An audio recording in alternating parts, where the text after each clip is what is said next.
I continue on this topic, the overarching theme being why problems are good for us, and we understand that there are problems, situations, and circumstances that we cannot resolve as quickly as we like.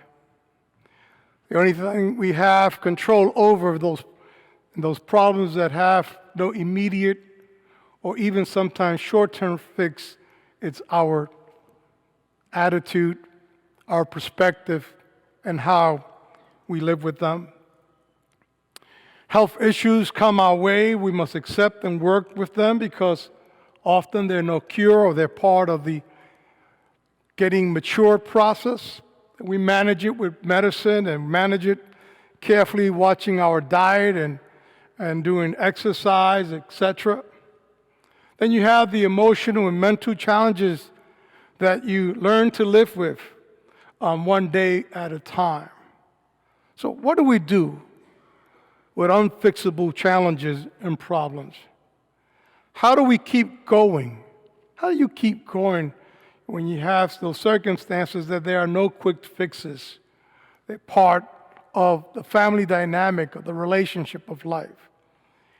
I was saying this morning that we relied on the grace and strength of God. Thus, I want to talk about grace to keep on going, to keep going through your problems. Grace to keep going through your problems. And I turn to 2 Corinthians chapter 12, verse 5 to 10. And it's Paul writing to the Corinthian church, and I'll share a little more the context of these verses. I will boast about a man like that, but I will not boast about myself except about my weaknesses. Even if I should choose to boast, I would not be a fool because I would be speaking the truth. But I refrain so no one will think more of me than is warranted by what I do or say, or because of these surpassingly great revelations. Therefore, in order to keep me from becoming conceited, proud, arrogant in some other translation, I was given a thorn in my flesh, a messenger of Satan to torment me. 3 times I pleaded with the Lord to take it away from me. But he said to me, "My grace is sufficient for you, for my power is made perfect in weakness. Therefore, I will boast all the more gladly about my weaknesses, so that Christ's power may rest on me. That is why, for Christ's sake, I delight in my weaknesses, and in insults, in hardships, in persecutions, in difficulties. For when I am weak, I am strong. For when I am weak, I am strong." Grace to keep going through problems. These verses are part of what chapter 1 to chapter 12 of 2 Corinthians, what's called the foolish speech.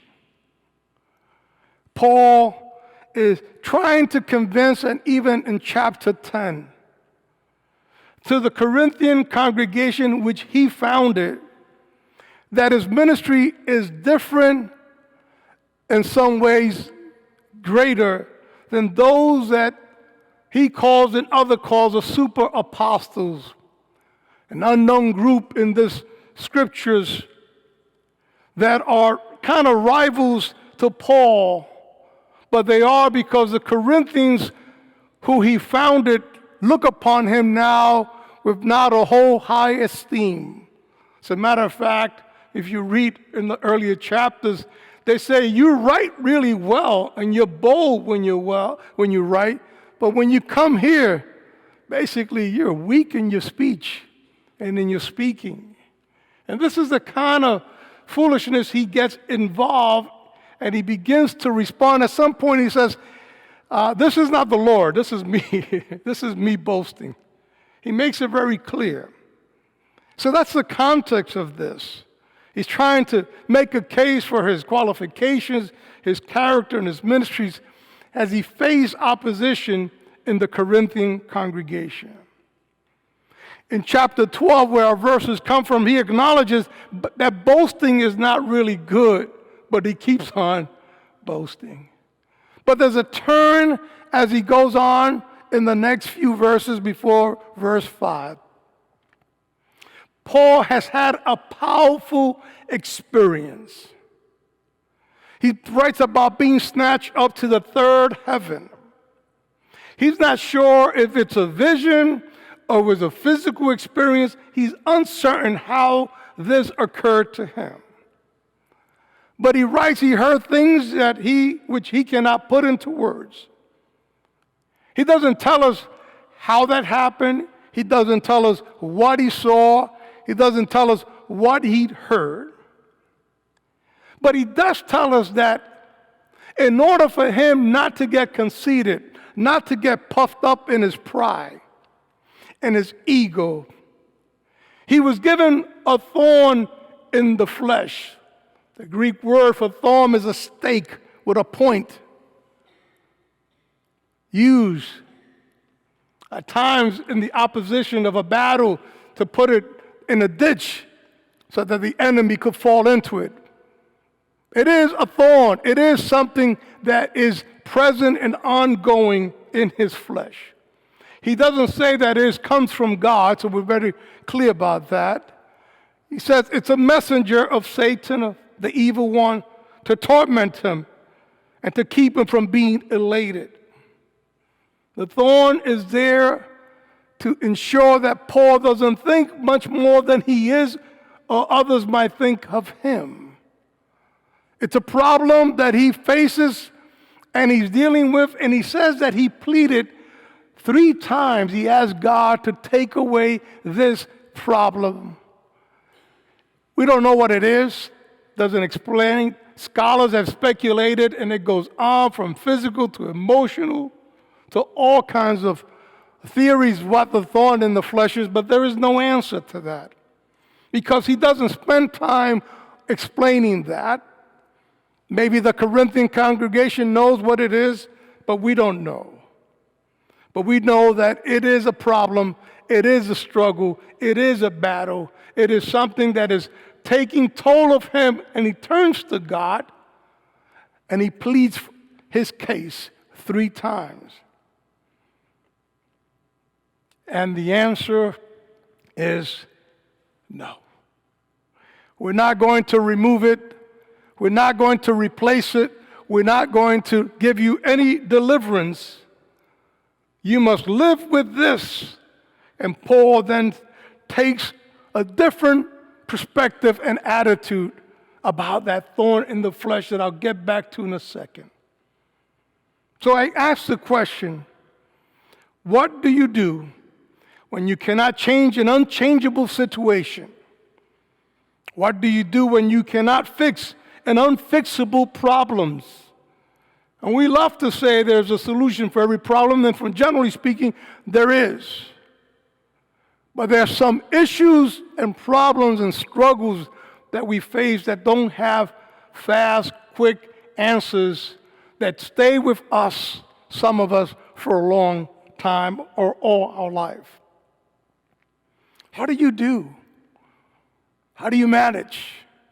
How do you manage when you've been diagnosed with an illness that all you can do is take medication and be careful and be cautious and change your diet? What do you do when you have a son or a daughter or a relative who has an addiction and you prayed and pray and pray, but they are the ones that ultimately must make the decision? But you're the mother, you're the dad, you're the uncle, you're the friend, you're the brother, the sister. You feel the pain, you feel the hurt, you wish you could solve it, but we know we can't solve those. What do? We turn to the grace and strength of the Lord. And he pleaded, and the Lord said these words, and I want you to hold on to these. If you don't remember anything else that I'll say, and likelihood by tomorrow morning, 10 o'clock, you're probably wondering, what did that guy preach about yesterday? What did he say? Especially if you're back to work Monday morning. The Lord said to him, my grace is sufficient for you. My grace is all that you need. For my power is made perfect in weakness. My grace is what you need, and my power is made perfect in your weakness, Paul, in your struggle, in your hardship, when they insult you, when they persecute you. My power is made perfect. But let me take you to World War II, and then we'll come back to Paul. A young World War II soldier woke up in the battlefield hospital to find out he had lost one of his arms. Devastated by the news, grieving the loss of his arm, grieving the dream of the life he anticipated and hoped for once the war was over. The dream that he had now was shattered as the realization that he had lost his arm. A few days later, one of his buddies, very close, for those of you who have been in the military, you know you build strong relationship with your buds, as they say, especially in the Army. Fellow soldier looked at him in the eyes and said, Frank, the experience will make you a better person or a better person. This is going to make you bitter or better. This unexpected problem, issue that you have is going to make you bitter or better. And he said, Frank, the choice is completely yours. Frank pondered those words, thought about his choices. Would I become bitter or better person? Would I be an angry person all my life because of what happened to me? Or would I find peace within me? He knew that he needed to turn to God for counsel and direction. He prayed daily for courage to become the better person and not the bitter person. It was the grace of God that helped Frank change his perspective on his situation and his outlook on the future. See, Frank went on to become a Christian psychologist, author of 8 Steps to the Positive Living, to lead one of the largest counseling centers programs in the country at one of the largest churches at the time. He turned his condition and situation into an opportunity to help people. As a matter of fact, if you look him up, him and his wife, they endowed one of the chairs of psychology at Fuller Theological Seminary. By the grace of God, I had the privilege and the blessing to meet Frank and his family, and to hear him speak, and to read his book. And he never had the presence of a bitter person.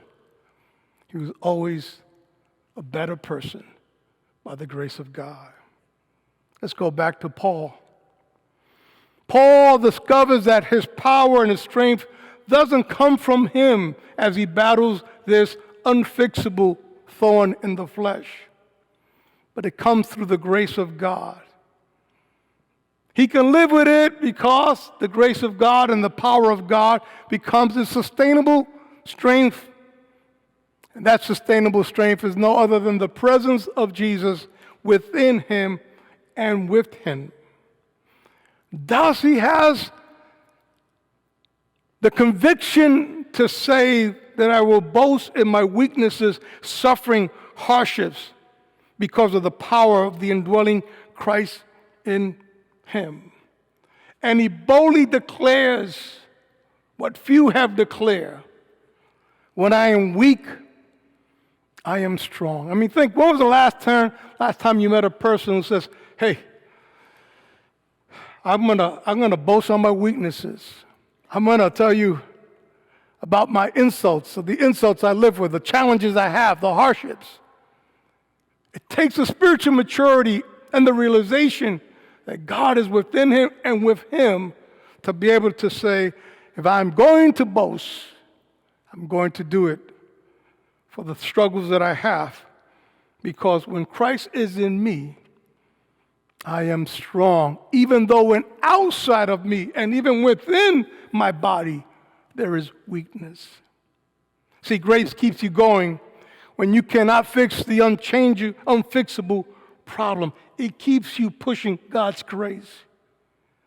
Grace keeps you going when you cannot change the unchangeable, and I believe that we all have circumstances like that.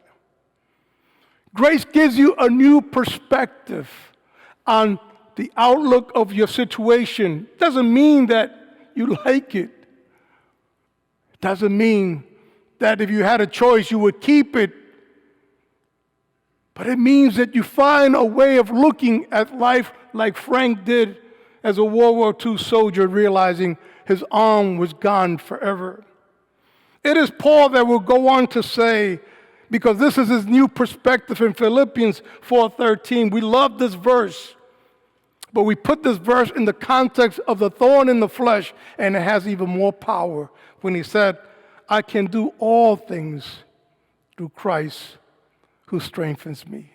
That's a man that can speak those words because he's lived those words, and he lives those words every single day during his ministry. Grace keeps you going when you're weak because his power is made perfect in your weaknesses. When we're down and out is when we're probably most vulnerable, most open to God's grace and God's presence. I traveled with a man for 8 years. I'll give you another military story. G.T. Gunn, who's considered one of the best chaplains that has come through the U.S. Army. He was a chaplain during 9/11. He served 36 years, and I had the privilege at Guidepost to travel around the world in the U.S. with him for 8 years. I remember when he got cancer, and part of the cancer he got was due to the 9/11 plane that hit the Pentagon. Because that was his office, but he survived. The Army chaplains there were safe, but he lived and worked through that time, and they think what was in the air brought him the cancer in his lungs. And I remember him being at Fort Belvoir, speaking to this military congregation, and saying, I could hear him clearly in my ears and my heart, and see him, saying, God knew I'm a general. And if he had taken this thing away from me, I would just get back to all the things that I do at the speed that I do it. But God knew. See, when they went to Sloan Kettering after his radiation, they tried to remove it. But the doctor said it's too close and too dangerous, so we're going to keep it in there. And what G.T. Gunhu, General Gunhu said, that allowed me, that moment opened my heart to realize that I was no longer in control, but God was control of my life.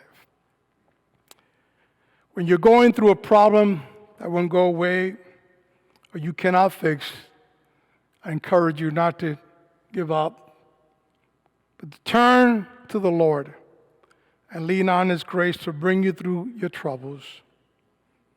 To lift up your voice and pray and ask God to let His power make you perfect in when you're weak. Let His power guide you, direct you, hold you. When you're weak, you cannot pray, do as famous Hudson Taylor, an influential missionary to China in the 19th century. Do what he said, as he was a spiritual giant, brilliant man, but in his old age, he lost his health and became weak. And he wrote a letter to his friend that said, I'm so weak, I can no longer work. I'm so weak, I can no longer study. I'm so weak, I can no longer read my Bible. I cannot even pray. I can only lie still in the arms of God like a little child in trust. When you're weak, stay still in the gracious hands and compassionate hands of Jesus. Let him carry you through those problems. His grace and his strength will sustain you. Amen. Lord, help us. It's not easy. We face some issues that are difficult, some things we cannot change, some things that are part of our journey. I just pray that we could lean on your grace and your strength.